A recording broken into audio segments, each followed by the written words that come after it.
1, 2, 3. Just give me patience, yeah.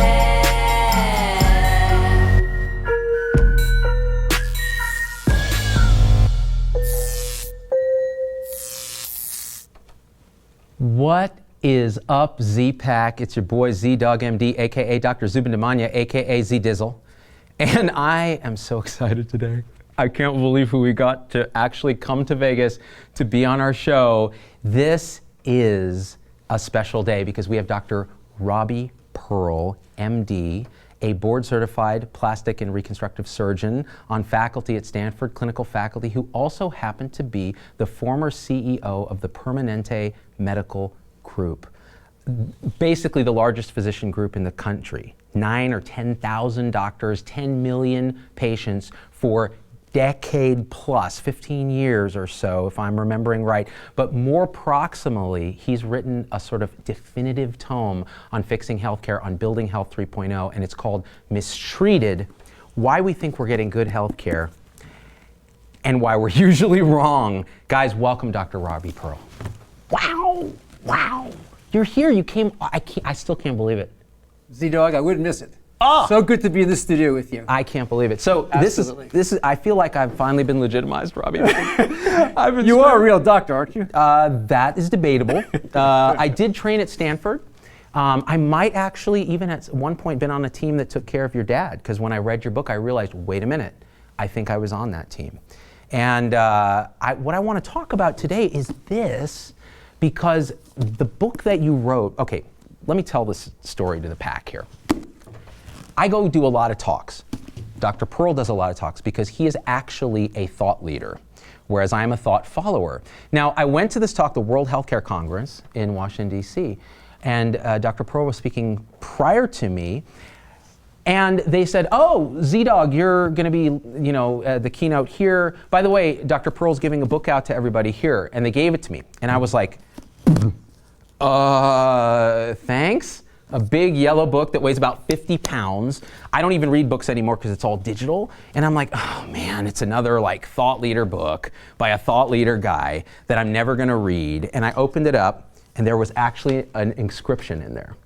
And it says, to the patient in all of us. And I'm like, that is generic, really generic. and I just jammed it in my backpack and I was angry. I took it all the way back to Las Vegas. And then I started to, it was there, we put it on the shelf there for a while. I opened it up and I was like, oh, okay, all right, whatever. Let me just see if I can see, okay, oh, he's talking about his dad. And then, oh man, I had a similar experience. Wait a minute, yes, yes. And by the end I was like, this is the best thing I've read in at least an hour.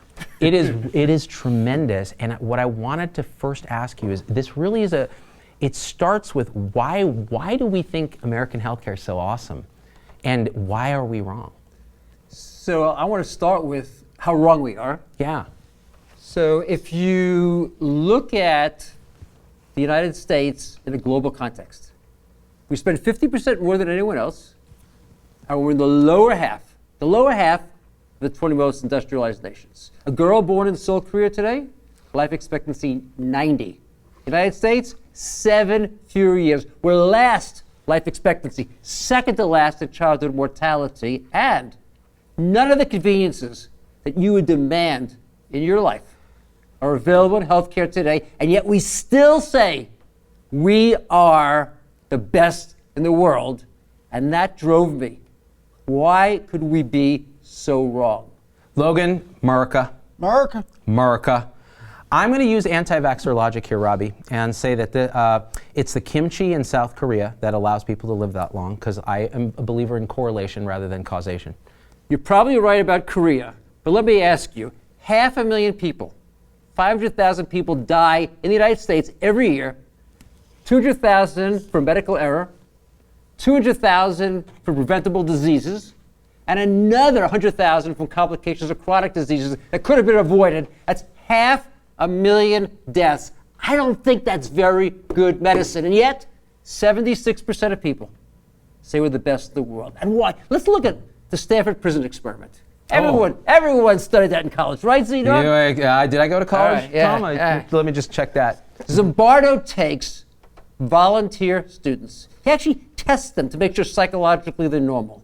Half become prison guards, aviator sunglasses. Half become prisoners, OR greens, numbers, no names. Do they dress them like this? Yeah. Okay. They dress them like this. Yeah. They put them together because Lombardo wanted to see, could we improve the penal system of the nation?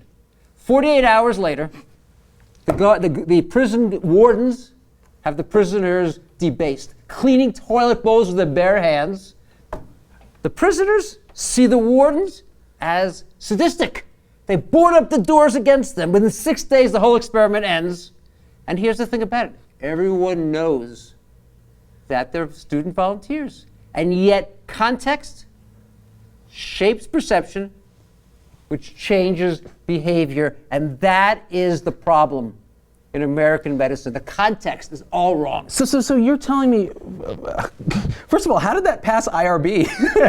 That's why it couldn't be done anymore. I had to pull out some experiments from 50, 60 years ago because it never would go through today. Yeah. But let me tell you, so look now at modern brain scanning. Stanford wine experiment. Volunteers go into a scanner and they are now having their brain scanned with MRI scanning technique, and they're asked to compare 2 glasses of wine. One is poured from a bottle that they happen to leave the label on. It says $50. The other one's poured from a bottle that says $5. What they don't know, the wine's exactly the same in both bottles. All right?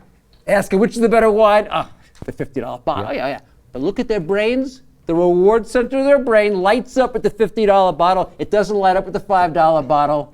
It's our brains that do it, left over from 30,000 years ago. Context shapes perception. I mean, look at medicine. Half of the time, a third of the time, doctors don't wash their hands when they go from room 1 to room 2. Hey, you're a doctor. You've been in a hospital. You'd never want to hurt a patient. What do you also know? Every doctor takes tests. They know that C. difficile, the most common cause of infection, is carried on the hands. It doesn't go through the air. It isn't killed by gel. It isn't killed by gel. Yeah. They're going to carry it from one room to the other. Everyone is certain they can't possibly be the cause. Someone is. Who is the cause? The perception. They'd all get it right on a test. The perception shifts in the context. They're late for an extra patient. They have something they have to do. Something happened that day, and they do something that cuts the steps, and they transmit that infection. They're certain they don't do it. It's just the reality of what happens. So, what you're saying is something we've talked about on the show a lot, which is that our brains create reality based on input.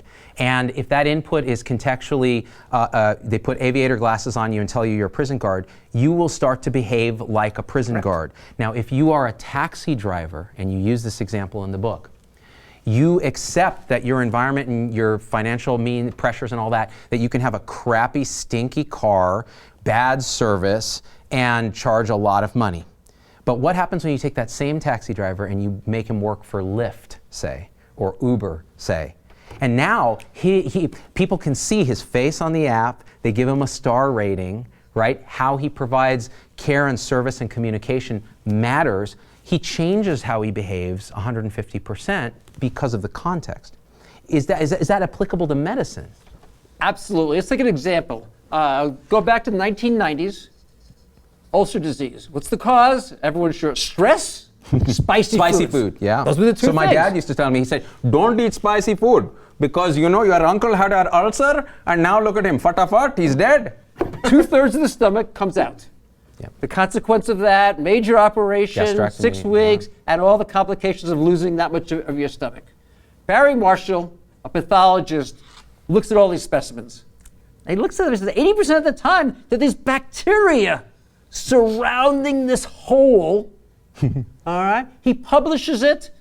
80% correlation, actually. Correlation. Correlation. Yeah. What do you think changes? Absolutely nothing. Nothing. All right. So now he does the experiment that to me is the best experiment ever done in the history amazing, of guys. American medicine. Listen to this. Yeah. This is. Okay. He takes an endoscope and passes it through his mouth himself. Yep. And takes a picture to show he has no ulcer. All right. Now he walks to the infectious disease part of the laboratory, gets a petri dish of bacteria with H. pylori, drinks it, re-scopes himself and proves he has an ulcer. He then takes antibiotics, scopes himself a 3rd time, and shows this. This is the cock postulates yeah. that people studied for history. You can never prove anything. Guess what happens?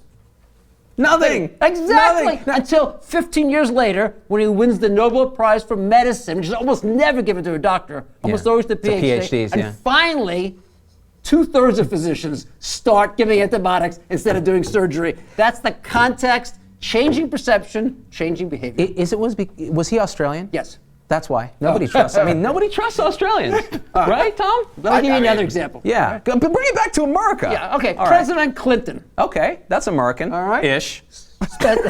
Spent 2 terms as president. Yes. And then his wife, who ended up running for president, moves to New York to become the senator, and he goes with her. He gets symptoms of coronary artery disease. I remember this, yes. All right? Yeah. Now, the state of New York does risk-adjusted, scientifically determined evaluations of all 35 hospitals in the greater New York City area. They publish the list. Where does he go for his evaluation? The hospital has the second worst results. Where does he go for his surgery? The worst hospital by a surgeon who had the worst outcomes. And guess what happens? He has a complication. I mean, this is expected. Context. Someone gave him the name, someone had a big marble building, shape perception, he thought it was the best care, and the behavior was he ended up getting the complication. That's American healthcare today. And somehow Newt Gingrich is there. Yes, excellent. Send him to Columbia or wherever it was. So here's the thing, but these people who do these things aren't stupid. Bill Clinton is not, you can say a lot of stuff about Bill Clinton, you cannot say that he's stupid. You cannot say that he doesn't have access to any information that he wants. So he was fooled by what many of us are fooled by in healthcare, and doctors too, right? We often believe we have the best healthcare in the world, and if I'm going to get sick anywhere, I want to get sick in America. But when you actually look at the raw data, it tells a totally different story. Take hypertension. I mean, the number one cause of strokes, 40% of ischemic strokes can be avoided if we can control hypertension. Across the country, it's done 55% of the time. The best medical groups, 90. Think about that, 55 against 90. Or colon cancer screening. Half of the colon deaths in the United States, 100,000 people, don't have to die if we did the right screening. But we only do it 60% of the time because we get paid a lot more for taking care of the cancer or giving the chemotherapy than we do for actually preventing this. So if you look at some of the root cause of this, and when I was reading the story about your dad, it really resonated because your dad, he was a World War II hero, the greatest generation, clearly a remarkable man on every level, and was active and vigorous until late in life. And he ended up getting a splenectomy, I think, for a hemolytic anemia, did he have? And in the setting of that, somewhere in the process, he never got a pneumococcal vaccine. Correct. And he ended up with pneumococcal sepsis, which triggered a series of events which all of us know in healthcare, where an older person gets sick, never quite recovers, and then down a path where he ultimately passed away. And we all know that that happens constantly, but you never get outraged about it. You don't jump up and down like the guy in Vegas, I forget, Desai. There was this criminal doctor who was running colonoscopy mill, wouldn't sterilize his instruments, and infected like 20 people with hepatitis C, a couple of whom died. That makes national news. He sued for malpractice. He died in jail. But the person or people who failed to screen properly your dad for a pneumovax, or didn't have the tools, or the system wasn't set up, we just assume that's part of the collateral damage of our system. And we take it as something that's a given. When I read your book, I began to get progressively outraged because we see it all the time, but we do ignore it. And actually, I think there's a bit of denial because we are conditioned to believe we're doctors, we're going to do the right thing for our patient. We never actively hurt someone, but we, through omission, actually injure so many people, and it's a system issue because we don't have the tools, we don't have the reimbursement, we don't have the support, we don't have the integration to actually make these things happen that would save, like you said, hundreds of thousands of lives. So I call it the 4 pillars, a roadmap to the future. The 4 things that have to happen. Taco Bell. Yeah. Always start with that, yeah.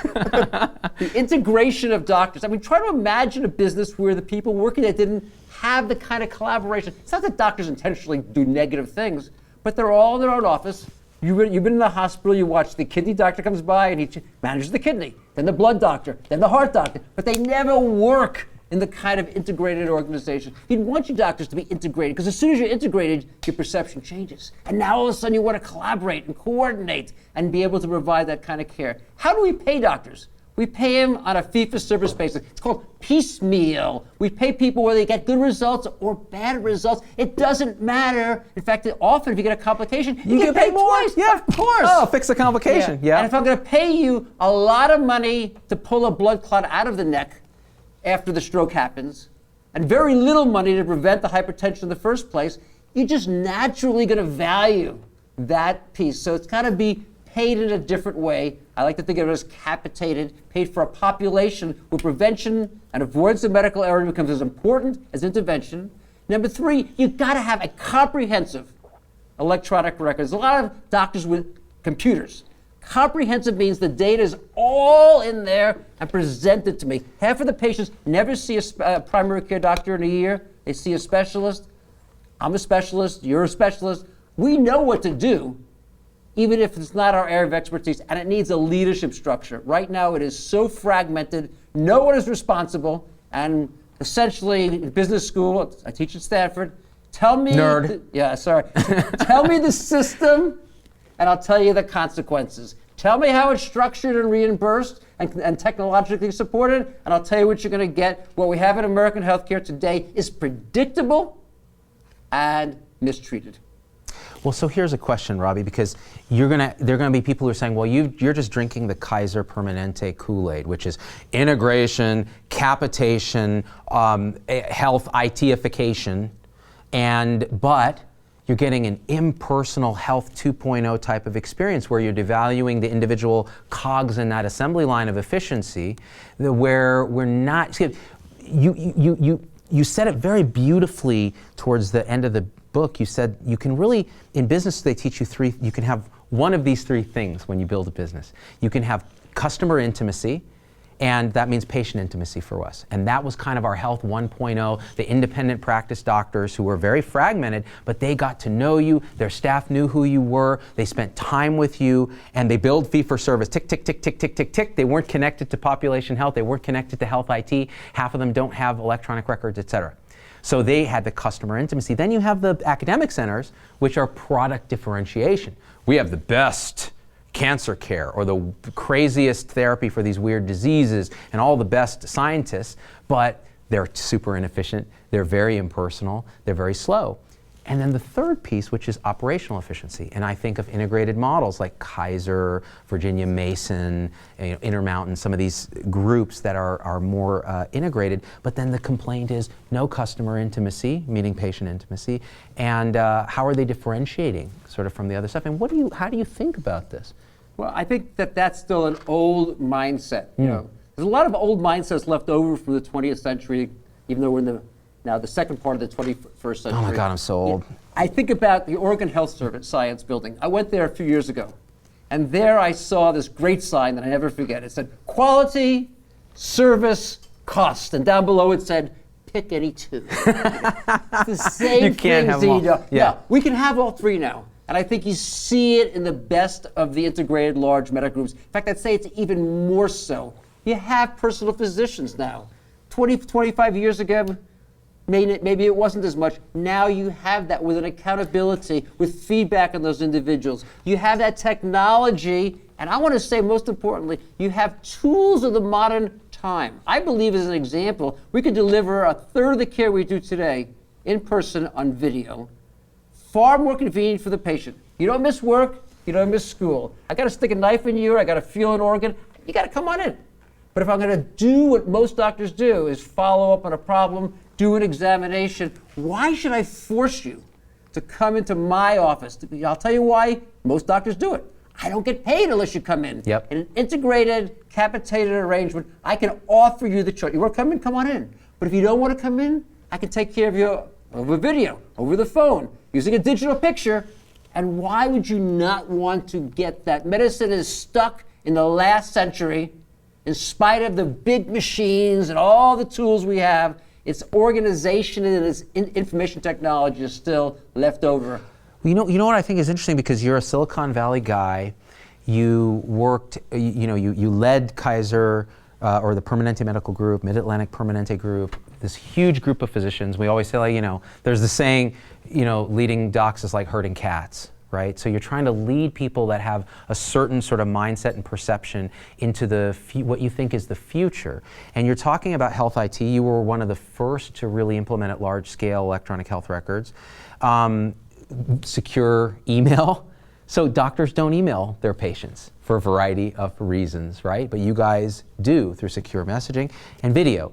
Now the thing is, even these technologies are absolutely archaic compared to what exists. This phone is more robust. So what I liked, there's a part in your book, I think there's so many people who swallow the Kool-Aid of, let's get a Fitbit, let's do wearable tracking devices, let's do home EKG monitoring, but you point out in the book, and I agree 100%, what do you do with that data? If it doesn't actually change outcomes. Now, a good EHR that doesn't make me do this, hey Robbie, what are your allergies again? And ability to communicate asynchronously or without a face-to-face is actually huge. And you mentioned capitation, which, just for those who don't know what capitation is, it means getting a prepaid amount of money to keep people well. It's simple as that. Or do you have a different definition? No, I think it's taking care of a population so that you're not responsible just the 3 times a year or twice a year they come in. You're always responsible. You're always managing. You're always monitoring them with a tremendous amount of technological support. But you mentioned the Fitbit, and I love, to me, the Fitbit is the greatest example of what's wrong about technology in medicine today. Tell me this. All right? So I don't know, maybe if you have one or not. And we use this generically. Mine's a Quitbit. Okay, yeah. I used it for a week and I was like, I don't do anything with this. Yeah. It does 2 things. Number 1, it tells you, how did you sleep last night? Now, I'm going to guess that most of your listeners and viewers who don't have one know how well they slept last night. And by the way, if you didn't sleep well, what you going to do? All right? So it doesn't do much there. The second thing is it tells you how far you went. I carry an iPhone. It tells me how far I went. You know what I carried the iPhone? A $5 plastic piece that sits in place. So why is this one of the most successful businesses? By the way, they've done some medical studies. They've had people do double-blind study, not double-blind, split study, diet plus exercise device. The people lost more weight on diet alone than diet. Yeah, I don't know what. It's been published. It's never been shown to in any way improve healthcare outcome. So why is it so successful? Because it solves a problem. Not a medical problem. It solves the December dilemma. Hanukkah or Christmas is coming. You want to give someone a present. You want it to be cool. You want it to wear it all the time and think about you. And it's got to cost between about $150 and $200. It solves that problem. A third of the people give it up. I know you were kidding about it, but give it up. Quitbit. It's the inline skates of 20 years ago. What? Half of which never came out of the box after the day it was given, but it was successful because it was a present. In medicine, we often come up with the technology, and then we ask, how are we going to use it? Rather than what's the problem we're trying to solve. I'm still angry that you maligned inline skates because that was a big part of my life in the 90s, Robbie Pearl. Well, actually, you use them, so you're the exception.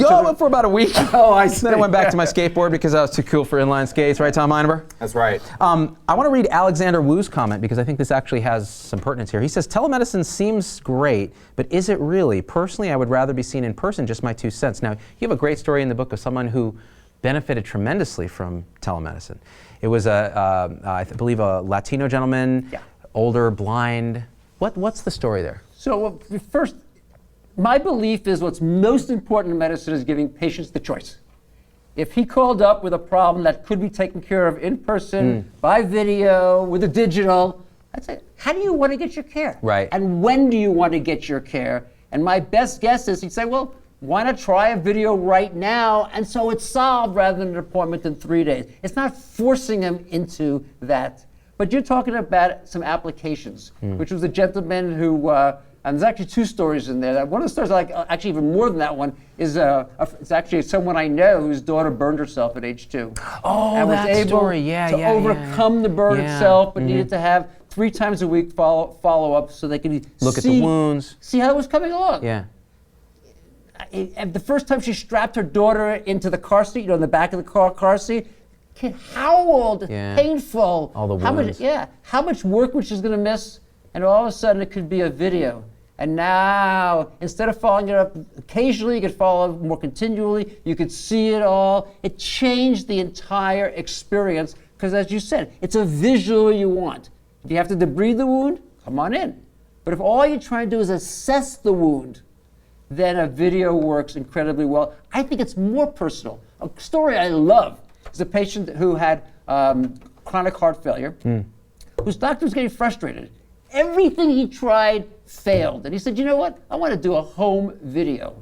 And he was doing a home video. He said, let's walk together into your kitchen. And there were the pretzels and the potato chips. He very quickly solved the problem. Right. Yeah, video connects people. You know, your friends in Europe, relatives of yours. Video is a tool of accomplishing it in the right circumstances. Right. And the problem in medicine today is you can't apply it in the right circumstances because you've got to get paid. You don't get paid in a fee-for-service Exactly. system. Also, in a non-integrated system, how does that little piece of telehealth connect to the rest of the chart and the care model and the specialist so they can all see what went down in that visit?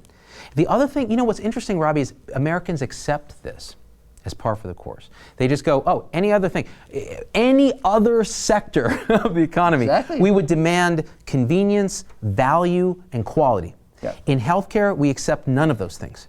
And we think we're getting quality, but we'll stay with a doctor who really may not have any, and we have no information. Is this guy really good? But I have a good feeling, and I've been with him forever, and I have a bit of a superstition about leaving this doctor, and it's how humans are wired from 30,000 years ago.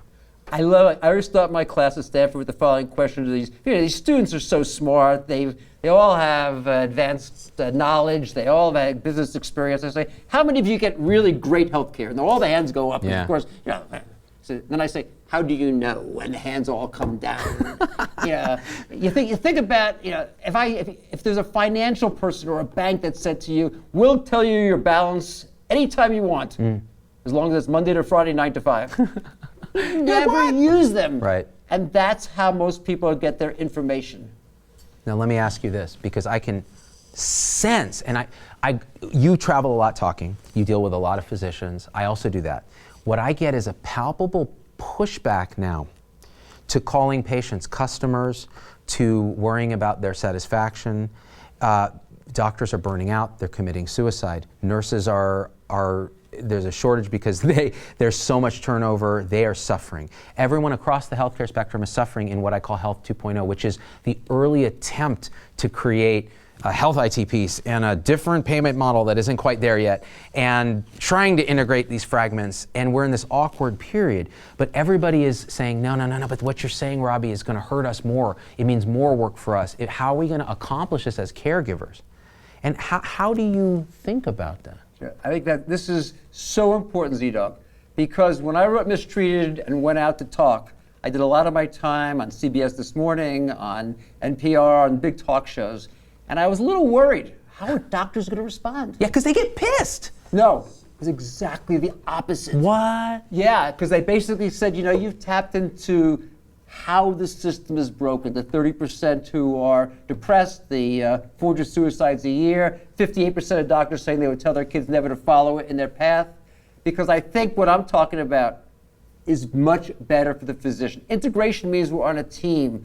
You have colleagues, you have interpersonal relationships all the time. When you're paid to do the right thing, to avoid disease, not to just to intervene. Doctors understand what's going on, and our brains shift and they don't change it, but they actually like doing the things that are going to make people better, dealing with the wellness issues. When you have the data, how can you rationally ever say, I can give just as good care without data as with data? And yet that's how doctors think. Well, I guess it's okay, I don't have data. Why? You never take this any place. So I think it actually is the antidote. It's actually the improvement. The challenge is what you said, getting from here to there. Yeah. That is the hard part. It's like looking across a 100-foot chasm, just goes down a half mile. It's only 100 feet away.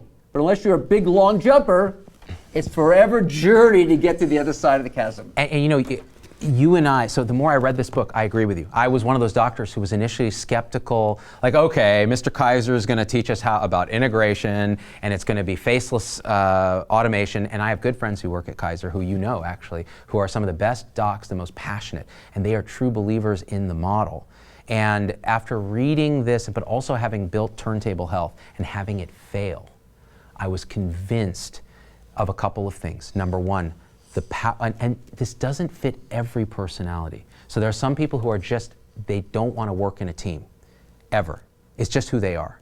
But it's rare. I think the vast majority want to work in a team where they're supported, where it's non-hierarchical, where everyone practices at the top of their license, where their financial models push them to do the right thing, to spend time if they have to, or to do it via video if they have to. They want health IT that helps them take care of the patient in a way that they could never hold the stuff in their head. I was there, Robbie, you were too, when Epic went live at Stanford. I was on call that night, and I saw the future of healthcare, and I also saw the horrors of trying to enter data, make sure we didn't make a new type of mistake, make sure, but that's because the EHR is like a 90s cell phone. It's like, hey, what's up? In the car, it's not there yet, but it will be, and I would never go back to paper, right? So this sort of thinking slowly, now in Turntable Health, we said, okay, we're gonna do a capitated type model, we're gonna be paid to keep people healthy. We're gonna use a team-based system, we have health coaches, doctors, nurses, social workers, everybody in a team. We're going to use a health record that actually helps us take care of patients and gets out of the way. We don't do billing. And all of that was great. You know why we failed? No integration. We didn't have a payer who integrated with us, so who was paying for all this? And we didn't have the specialists in town. Because as you know, Las Vegas is one of the worst, most fragmented places, and yet people here will still say, my doctor is the best. Well, does he talk to any other doctors in town? Yeah, they play golf occasionally on the weekends. Yeah. So a couple of things. First, I talk a lot about Kaiser Permanente because I was the CEO for 18 years and I know it well. But it's just one example. You can integrate the doctors in any community along with the other providers. You can do it a lot of different ways. It's that integration of care that's there. In terms of the experience, what patients do is they rank and rate the care when they get it in that way higher. NCQA values 1,000 programs. Last year, the #1 on quality in the whole nation was the Kaiser Permanente in Northern California. The J.D. Power Associates does service, same thing, top of the piece. Physician satisfaction is 20 points higher, and there's 10 applicants for every opening. You shut your mouth, Robbie Pearl. Is that really true? Because it's true. Everything I told you is number that's out there right now. Go to the NCQA website. You'll see it. 1,000 programs. #1 is Northern California. #2 is the Mid-Atlantic. So my dad. Yeah. Private practice for years in the Central Valley, where I know you've been because Kaiser Fresno is there. I read about it in your book as well. Sure. And he, back in the 80s, would say things like, whatever you do, because he was trying to get me to go into medicine, because he's my dad, and I loved it. He said, don't do Kaiser, because they'll treat you like a slave, and you won't have any autonomy, and you'll be miserable, and the patients get worse care. Now, was he right at that time, or was that a perception issue? Was that the bias of the fee-for-service world? I think there's two parts to it. The first one is the service prior to the past decade and a half was not what it needed to be. And patients often judge quality by the service experience. When I became the CEO in the late 1990s, Kaiser was in big trouble. We were down to 2 days of cash. We had to borrow a day to stay in business in the state of California. Wow. And the reason was because we had not fully understood this. It was less expensive, and much of what I did in my time was to ask, how do we improve that? How do we get to the point where we say to you, the patient, pick any doctor you want, tell me when you want to get your care, you can't get it more conveniently and better than, that was the mantra and how we drove the change. But as I said, I don't want it to be about Kaiser Permanente, because that's just one example. Right. I want it to be all the people in the United States. The mistreatment is they have a much higher chance of having a medical error, a much higher chance of dying from a failure in prevention, a much higher chance of dying from a chronic disease, and what they have from a convenience standpoint is terrible. Crap, yeah. They got to come in. And I'm sure the same thing happened in the program you ran. Now, the second part, though, I think is really important. And I tell people, I'm a specialist, all right? But I tell people, 80% of the value in medicine is created by primary care. Most patients don't know that. 80% of the cost is created by the specialty side. Yep. So how do you get these two pieces here? Well, if the two hands clap together, you can prevent disease. You need fewer specialists. You need fewer hospitals. If you can manage people without coming back to the ER a second time, you can lower costs. Quality, service, costs can be melded together, but they only get melded together if you integrate the care and have the data. Okay, now here is where it gets scary, Robbie. So what you are saying, and I agree, and I'm going to get killed for saying this, is that we need less specialists, more primary care, fewer hospitals. Because right now we have all this excess capacity, and there's redundancy, and there aren't really centers of excellence that manage high volumes of cases that would make people better. And so we kind of need to pare back maybe some of the community hospital piece, the specialty piece, and have primary care practice at the top of their game and sort of disrupt and push the specialists to be even more complicated. So, I mean, do you agree with that? Or? Yeah, so I live in Silicon Valley, San Jose to San Francisco, but the people on Facebook across the rest of the world who are not in California is 50 miles. There are 10 programs there doing heart surgery. 3 of them do fewer than 300 cases a year. For the non-clinicians on the line, that means you do heart surgery every day of the week. That means 65 days of the year, at least, you're paying people who are doing nothing except getting paid. It's so inefficient. I question the quality. Now, you bring these people into a business school class, and you give them the problem. Everyone gets the answer right. Take the 3 of them, combine them into one, close 2 of them, your quality goes up, your costs go way down. Any hospital administrator does that's fired the next day. Yeah. That is what's broken about the system. We absolutely need far fewer hospitals. The hospitals were built at a time when hospital care was cheap and transportation was expensive. All right? So you need a lot of them close to where you are. Yeah. If I fly from California to New York, I spend less on that flight than an hour and a half in the ICU. Yeah. The whole paradigm has changed, but the system is left over from your dad's day. What, you know, because Cleveland Clinic actually will fly people from around. It's cheaper to have it procedure done at a specially integrated center where they do billions of these procedures than having it done wrong somewhere Well, else. as you know, Debbie Shetty is a good friend of mine. You're lucky. Yeah, He's awesome. Oh, he's an amazing guy. He was Mother Teresa's doctor. Yeah. He runs Gunner. 11 heart hospitals in India. When I was there last Thanksgiving, they did 37 heart surgeries that day, including a heart transplant, with the results that are only slightly better than the Mayo Clinic or anyone else in the United States because of the volume being there. If you ask Debbie, what do you do? What do you do? You know what Debbie would tell you? Remember, he's a heart surgeon trained in the United States. He'd say, what I do is I set a value on a human life. You say, Debbie, what do you mean you set a value on a human life? He said, well, every morning I come to the hospital, and there's 30 moms and 30 babies. They've all been well evaluated. They all need surgery. I talk to them for a little while. Only 10% of the people in India have insurance. I tell them what it costs, which, by the way, is $1,800. What? Yeah, I know. And the ones who can borrow the money, their child lives, and the ones who can't go home to die. If I can get the cost down to $1,500 or $1,200, more children live, I raise the value. Why I tell you, Debbie, that's so interesting, is he's also built a hospital in the Cayman Islands. Have you ever been to the Cayman Islands? It's pretty fancy. Beautiful islands, 7-mile white sand I'm not beach. a super specialist like you, though, bro. I basically hit, Daytona Beach and kind of hang out. But it's beautiful. Go there if you can. He's building a 2,000-bed hospital on an island of 50,000 people. Wow. 12 beds are necessary for the Caymans. Right. It's 1 hour from Miami by plane. Oh, so people fly in. He does surgery with I heard about amazing this. results at half the cost. By the way, with technology that exceeds anything we have. He has technology there on an iPad. When you walk by the patient's bed, everything pops up on your screen. You go to the next bed, the next patient pops up. You take it a mile outside the hospital, and all the data is wiped clean. Wow. So far ahead of us, but our mind says it can't possibly be any good. Yeah, Because of perception, context. changes perception, Yep. changes behavior, but that day is coming. Every disruption is the reality in healthcare, in the world. Kodak had a filmless camera, but it loved the film until someone else came along and drove it out of business. We love our system in the United States. One day when it gets to be too expensive, not too far in And the that's future, now, yeah. all of a sudden people are going to start getting in airplanes, and all of a sudden we're going to say, my gosh, why do we take so long to change? That's why I wrote Mistreated, to drive the change in the United States today. So I think the reason why we're taking so long to change, having read this book, is what you call the legacy players. So the legacy players are the big entrenched interests that through this isn't evil people. Right. With maybe the exception of some pharma stuff. Yes. These aren't evil people. These are people who are working within a system and a context and a perceptual bias that says this is how you do medicine. And that's the big hospitals, that's the medical specialty groups, so the big groups of doctors that represent whatever specialty and lobby for Medicare reimbursement rates, et cetera, et cetera, et cetera. The pharmaceutical companies and the big insurers.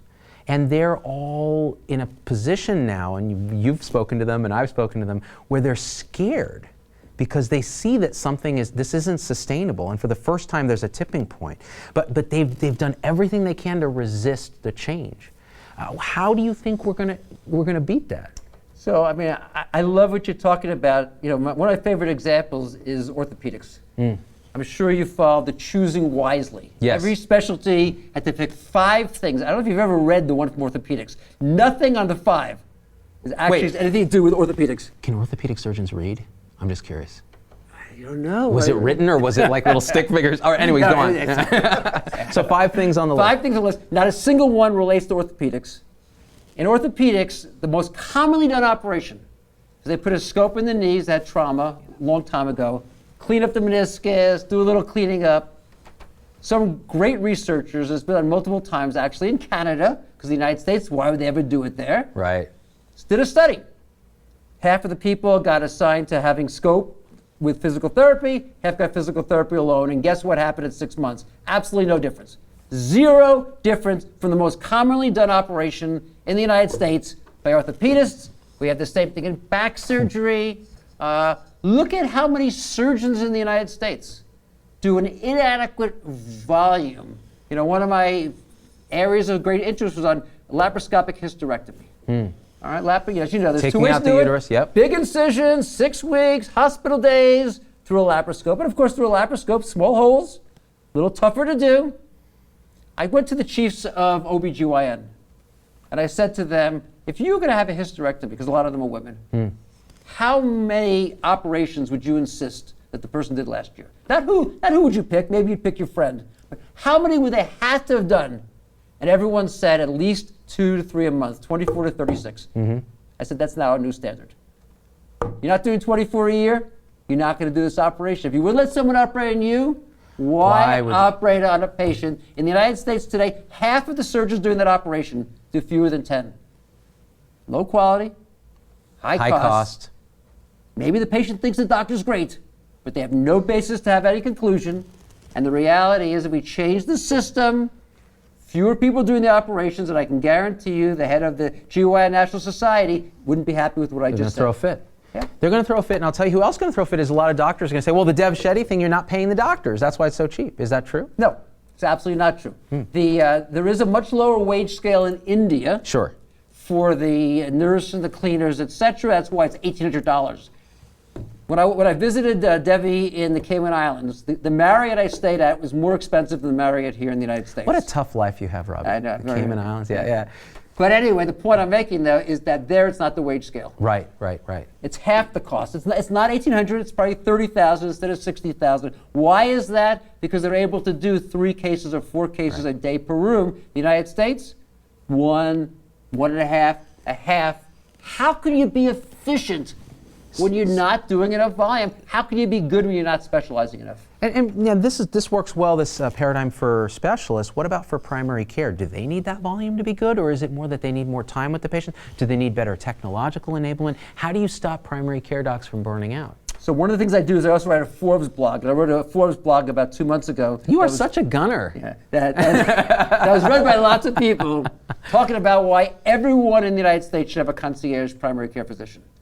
And why I wrote that is because if you look at the math is so crazy. Primary care accounts for like 2% or 3% of the cost structure, and everyone wants to cut back, says raise panel sizes. No, exactly the opposite. Shrink it in half. That's what we did. Give them time. Let them focus on wellness. Yes. Let them focus on prevention. The return on that investment will be so many times over. But it's not the culture of American medicine. Tad is so excited right now, Robert, good. because Tad is all about Health 3.0 and fixing primary care, and that's exactly what I agree with that 100%. The question is then again, If you're paid to keep people healthy, if you're capitated, if you're integrated, then we can support our primary care docs. And that's what I've always said. Give them more time, give them technology that actually helps them, give them staff support, whether it's coaching, whether it's nursing, whatever it is that they need to do their job. Now here's a question, and I've heard this occasionally. In say an integrated model where everybody's salaried, are you going to all shift to the lowest common denominator of work and effort and camaraderie and all of that? Have you seen that in a Kaiser type integrated model? Because human behavior might, or human economics might say, well, if you pay somebody a flat salary, every extra bit of work they do, they're getting less net pay per work. Is that what you see in practice? So there's a lot of research on this topic, not just in medicine, but elsewhere. One of the things I'm always interested in, and I'm not a tenured professor, but the tenured professors at academic places, why do they work? They're paid a salary, they're only required to teach a couple of classes a year, they have a lifetime guarantee, and they're some of the hardest working people. Why is that? Because they love their research, they love their mission. That's the key. It's all about leadership, it's all about the why.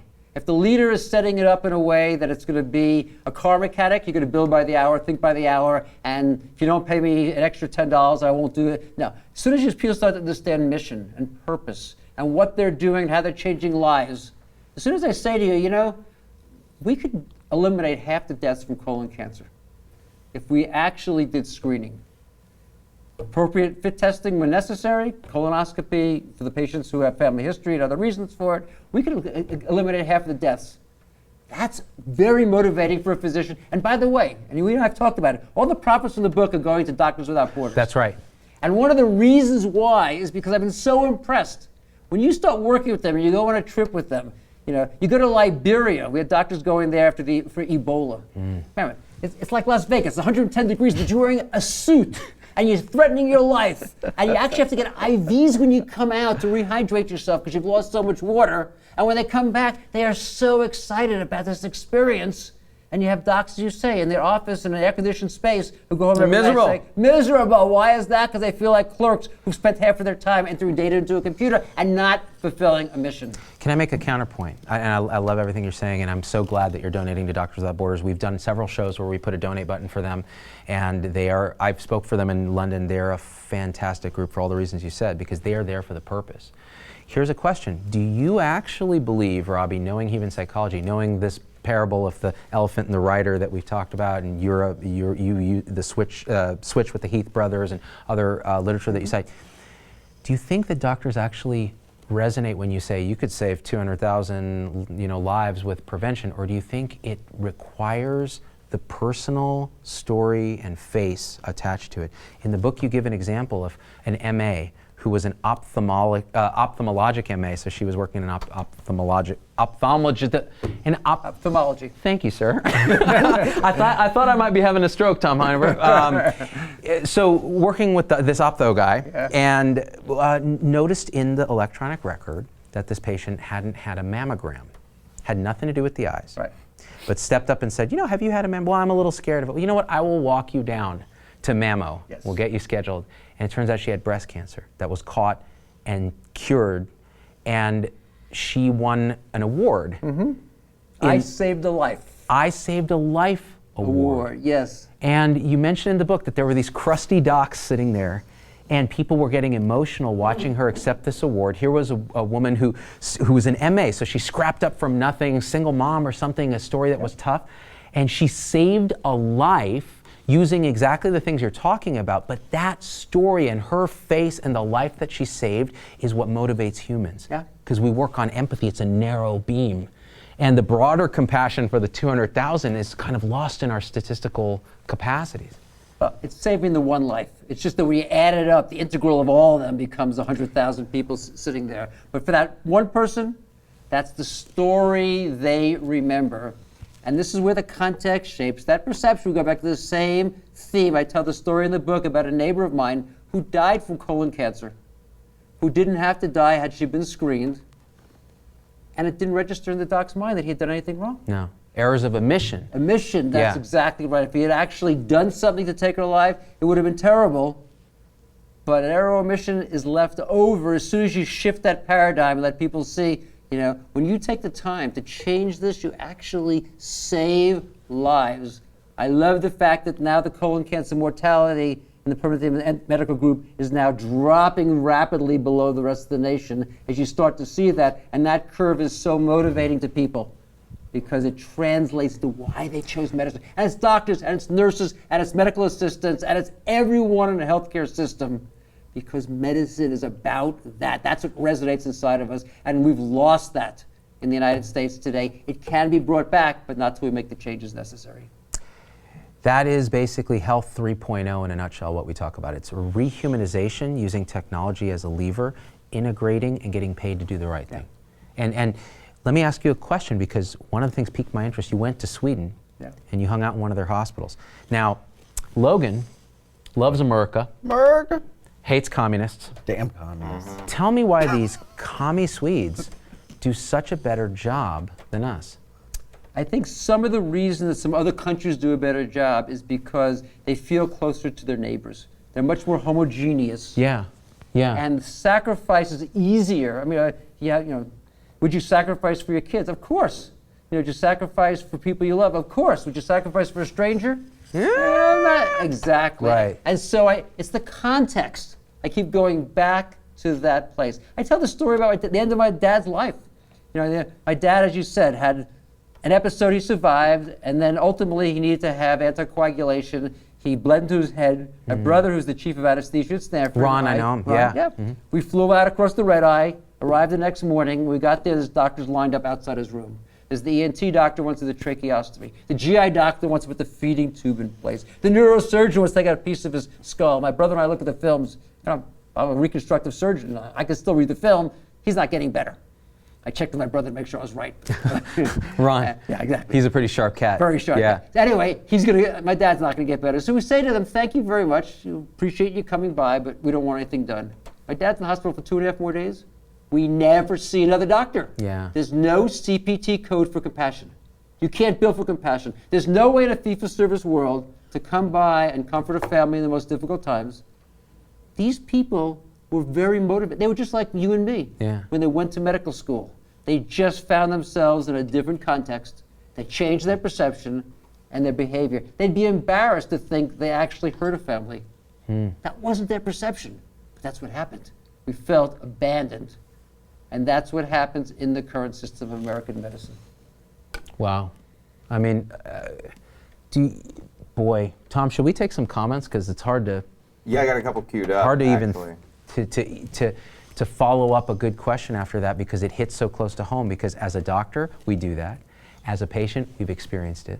And end of life is something we fumble so badly in this country as it is. I'd love to, at some point, we want to have you back and just dig into the weeds of what have you learned during your tenure of how do you handle this issue and this issue and this issue. Because I think whether or not people agree or disagree, if we have this discourse, CPAC, if we get smart people who aren't thought leaders, they're actually thought doers. They go and actually do stuff, and they've been doing it for a long time. And whether or not you agree with everything Robbie is saying, you have to admit, and after reading this book, I was just floored by the actual truth of 99.9% of this. And that 0.1 is just one of those things where it's like, well, you say potato, I say potato, but really, we really agree.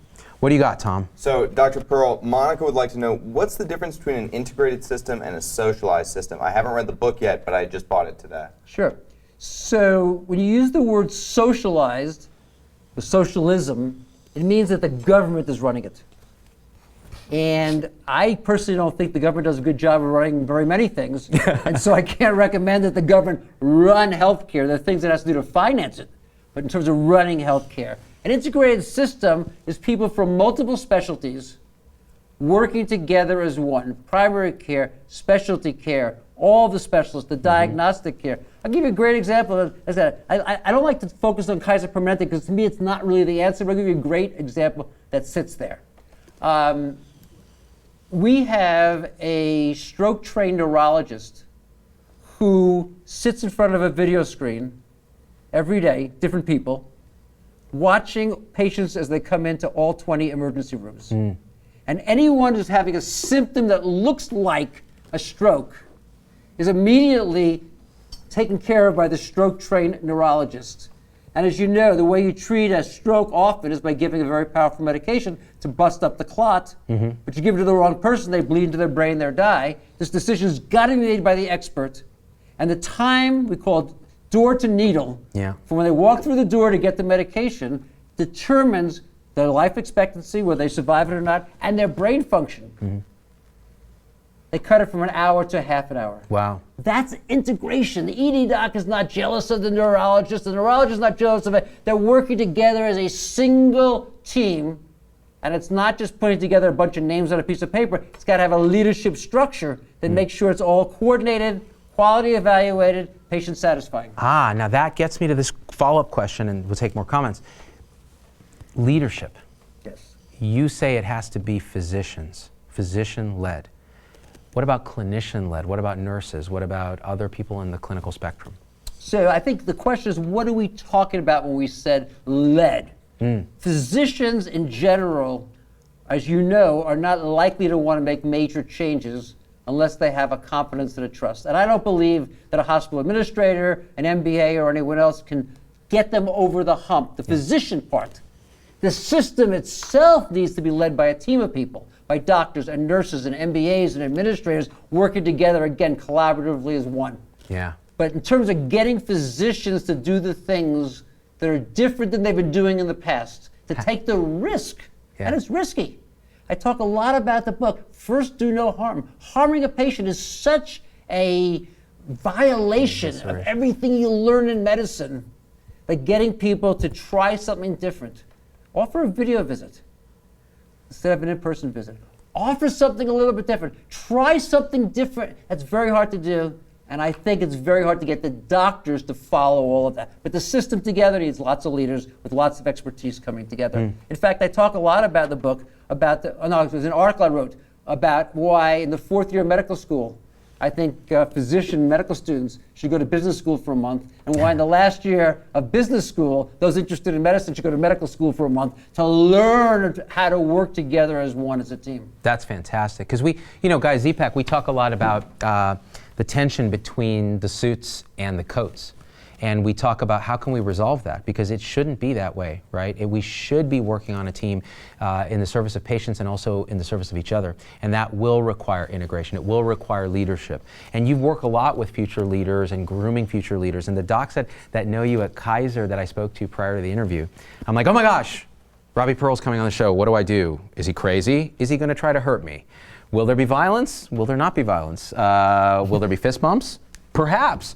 They said, the thing about Robbie is, number one, he has the right ideas and he cares about grooming leaders. So he wants leaders to rise in the ranks of clinicians, which I think is so valuable, because they don't train us leadership in medical school. They train us hierarchical dominance or deference to authority. So just stay within the hierarchy. That's what we're often taught. There's a lot of stuff in leadership and business people talk about, the symbols of the past. And I love when you go to an academic center, you look at the length of the coats. Yeah, oh yeah. Medical students, it's the waist, and then the junior residents are the thighs, and the attendings are below the knee. Yeah, that's left over from 300 years ago. Yeah. And we still do that. Why? People have badges on it. You know who you are, that you have to identify yourself, but the coats are still there. I was in Spain once and I saw the names of the PhDs written in bull's blood on the wall. We do these things that are left over hundreds of years ago, and the change comes so slowly. And we are so conditioned by them. So I went to UCSF as a medical student, short white coat. Then I was like, I got to earn my attending coat at some point. I go to Stanford for residency. Everybody's got a long white coat. Oh, no. Even the medical students, because it's, we're egalitarian here, no grades, the coats are the same. And I got to admit, I was pissed. I was like, wait a minute. I thought you had to earn this. But that was, again, and then once you get used to it, you realize, wow, that really is a badge of like a hierarchical dominance. And that's why I kind of enjoyed the Stanford training process, because people treat each other generally reasonably well. But again, it gets back to this mistreated. Everyone's opinion is likely to make things better. Yeah, make things better. And yet, if you speak up and you're at the junior level, oh, you're going to get beaten down. You're going to get beaten up. You get a bad evaluation. Do you beat down the residents? No. You're a surgeon. Absolutely not. No? Absolutely not.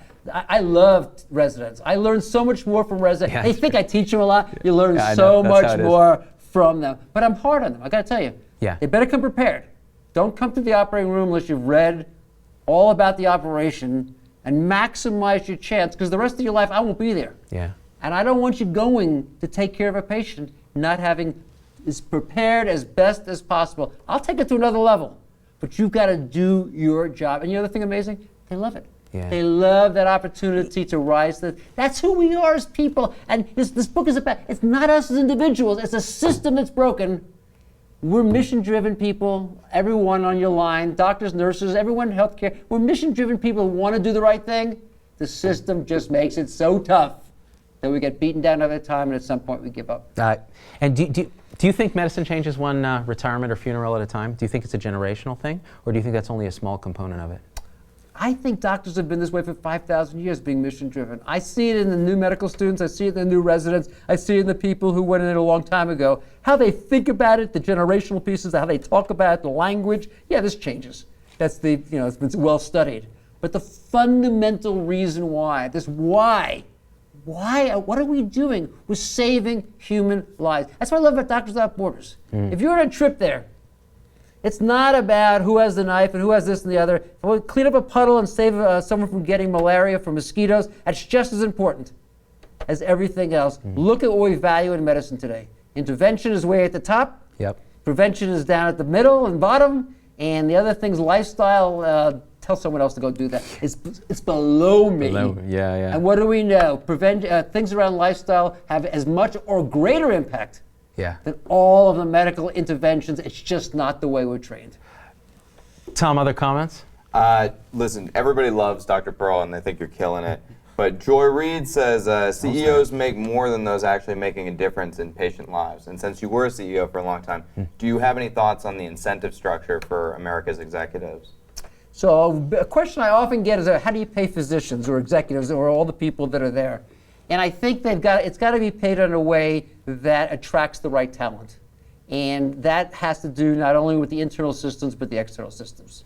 And so part of why primary care makes less than neurosurgery is because it doesn't train for as many years. I don't believe it's because they do less important things.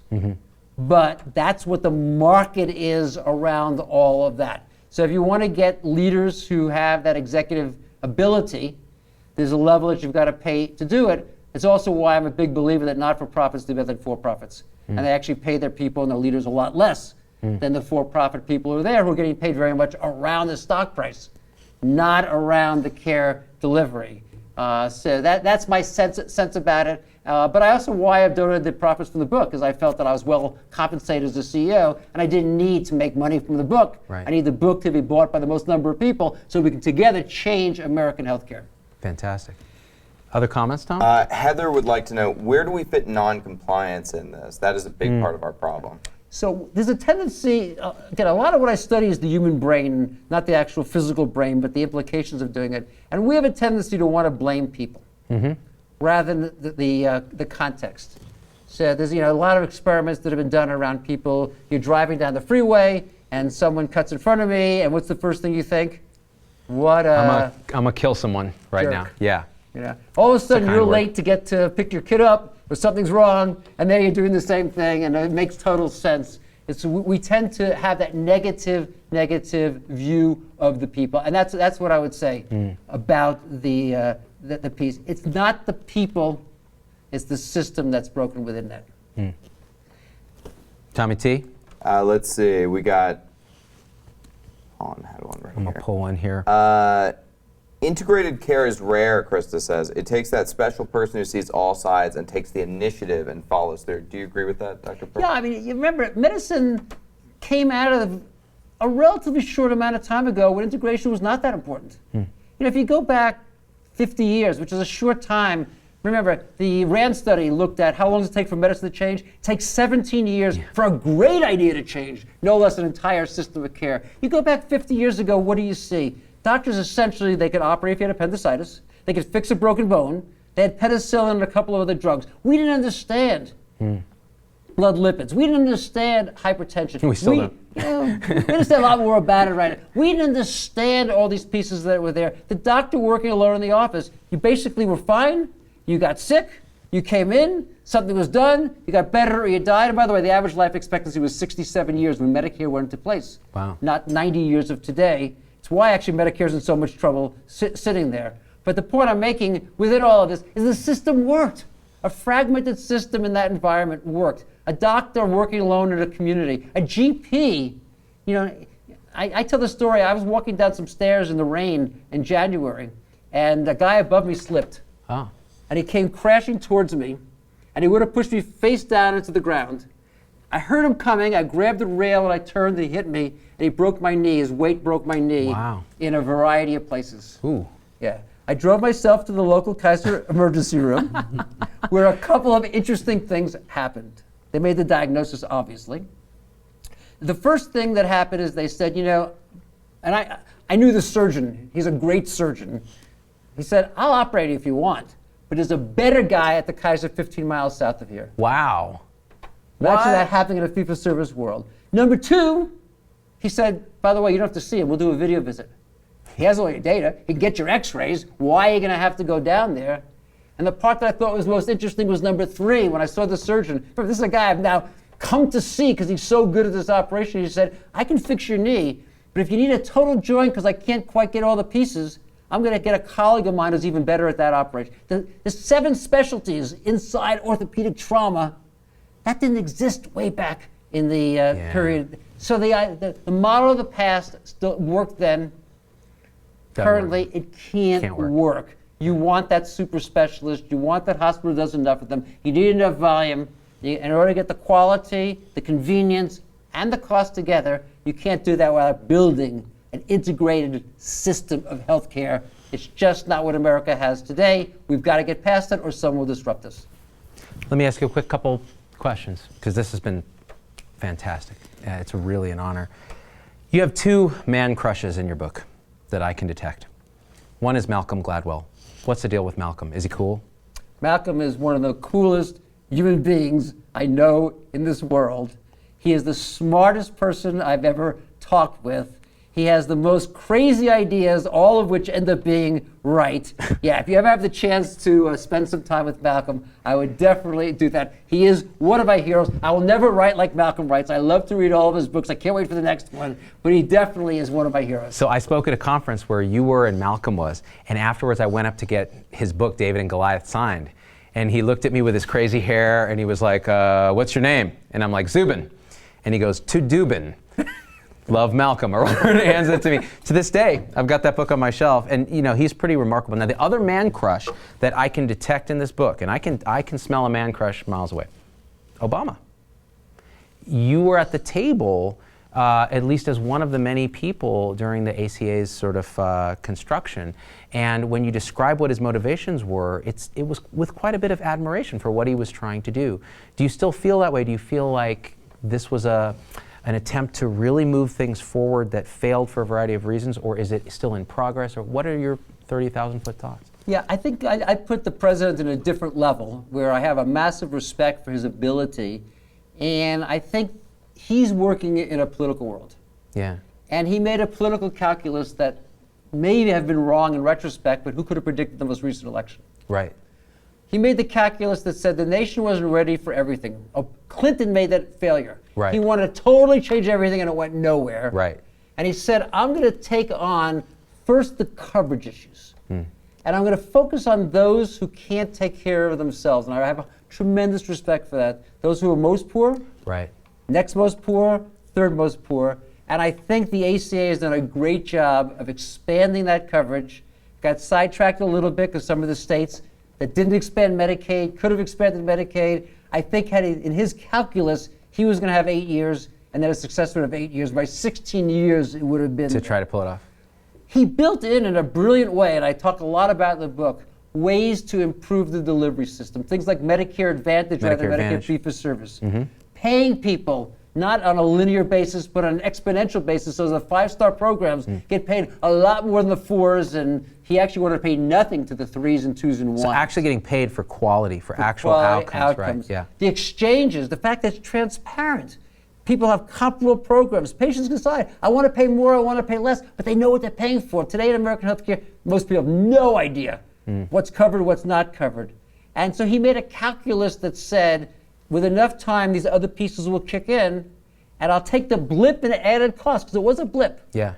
to get more coverage with better outcomes. And ultimately, I'll recover it back. And he made a miscalculation within all of that. So I can't tell you whether I would have made the same miscalculation. I might have been more impulsive, but on the other hand, he got the bill passed, and I might have failed.